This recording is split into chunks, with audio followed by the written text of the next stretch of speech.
السلام علیکم ناظرین، ہم آپ کو اسلامک اینڈ سوشل انفو میں خوش آمدید کہتے ہیں۔ حضرت مالک بن دینار رحمۃ اللہ کے زمانے میں دو بھائی آتش پرست مشہور تھے۔ ایک دن چھوٹے بھائی نے کہا، آپ نے 73 سال آگ کی پوجا کی اور میں نے 35 سال۔ آؤ آج ہم آزما کر دیکھیں کہ یہ آگ دوسرے غیر آتش پرستوں کی طرح ہمیں بھی جلاتی تو نہیں۔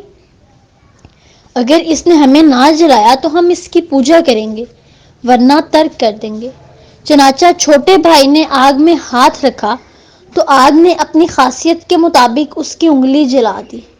آخر اس نے اپنے بڑے بھائی سے کہا کہ ہم اسی ذات کی عبادت کیوں نہ کریں جس کی برسوں سے نافرمانی کرتے چلے آ رہے ہیں۔ اگر ہم سچے دل سے توبہ کریں تو وہ ذات یقیناً ہمیں معاف کر دے گی۔ یہ بات بڑے بھائی کو سمجھ آ گئی۔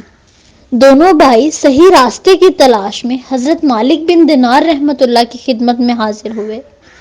وہاں جا کر دیکھا کہ حضرت مالک بن دینار رحمۃ اللہ بصرہ میں لوگوں کو وعظ و نصیحت کر رہے تھے۔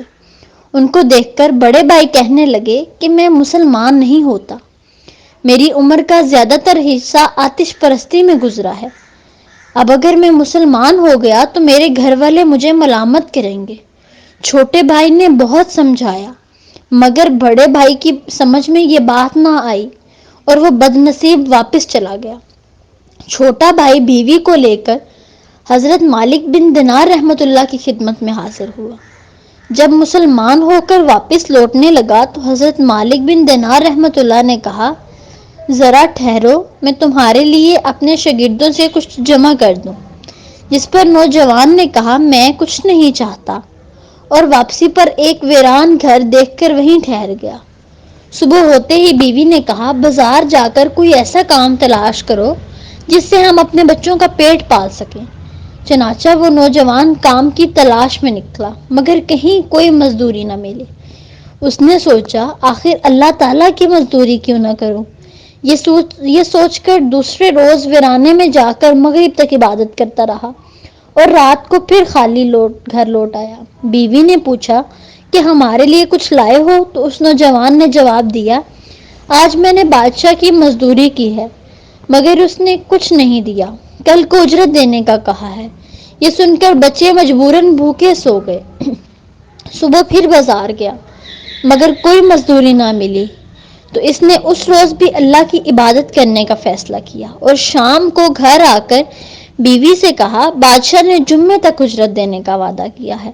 آخر جمعہ بھی آ گیا اور جمعے کو بھی جب کوئی کام نہ ملا تو اس نے وہ دن بھی عبادت میں ہی گزار دیا۔ گھر لوٹنے سے پہلے ہاتھ اٹھا کر دعا کی، اے میرے پروردگار، تو نے مجھے اسلام کی دولت سے نوازا ہے۔ اس دین کی برکت سے اہل و عیال کے نان و نفقہ کا غم بھی میرے دل سے دور فرما دے، کیونکہ مجھے ان کے حال تبدیل ہو جانے کا اندیشہ ہے۔ یہ دعا مانگنے کے بعد وہ نماز جمعہ کی ادائیگی کے لیے مسجد میں گیا تو عین اسی وقت چونکہ اس کے عیال پر بھوک کا غلبہ تھا تو اتفاقاً کسی شخص نے آ کر دروازے پر دستک دی۔ دستک کی آواز سن کر بیوی باہر آئی تو اس نے دیکھا کہ ایک خوبصورت نوجوان سنہری رومال سے ڈھکا ہوا ایک طباق لیے کھڑا ہے۔ اس نے کہا، اسے لے لو اور اپنے شوہر سے کہنا کہ یہ اس کی مزدوری ہے، اگر تم زیادہ کام کرتے تو زیادہ مزدوری ملتی۔ چنانچہ عورت نے طباق کھول کر دیکھا تو اس میں 1000 اشرفیاں تھیں۔ اس کی بیوی ان میں سے ایک اشرفی لے کر صراف کے پاس گئی۔ صراف نے اشرفی کا وزن کیا تو بہت زیادہ تھا۔ صراف نے پوچھا، یہ اشرفی تمہیں کہاں سے ملی؟ تو عورت نے سارا واقعہ سنایا، جس کو سن کر وہ صراف بھی مسلمان ہو گیا اور 2000 درہم عورت کو دے کر کہا، ان کو خرچ کرو، جب یہ خرچ ہو جائیں تو مجھے اطلاع دینا۔ اس عورت نے گھر آ کر کھانا تیار کیا۔ ادھر جب شوہر اس کا گھر آنے لگا تو خشوع و خضوع سے 2 رکعت نماز نفل ادا کی اور رومال میں مٹی بند کر لی اور دل میں خیال کیا، جب بیوی پوچھے گی تو کہہ دوں گا اس میں آٹا ہے اور یہی میری مزدوری ہے۔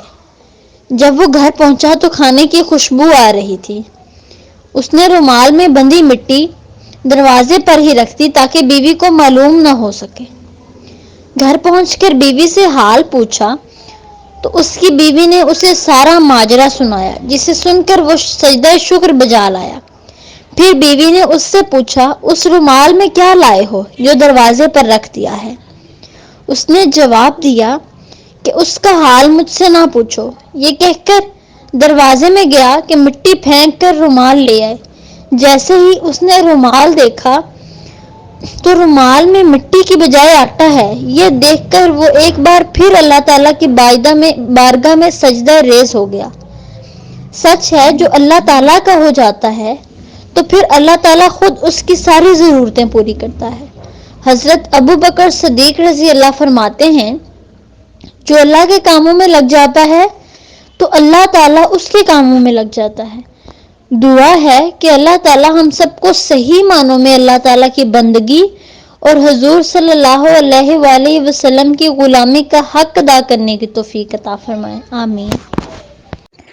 ناظرین، اگر آپ کو ہماری ویڈیو پسند آئی ہے تو ہمارے چینل کو سبسکرائب کریں، ویڈیو کو لائک کر کے بیل آئیکن کو پریس کرنا نہ بھولیے گا۔ شکریہ۔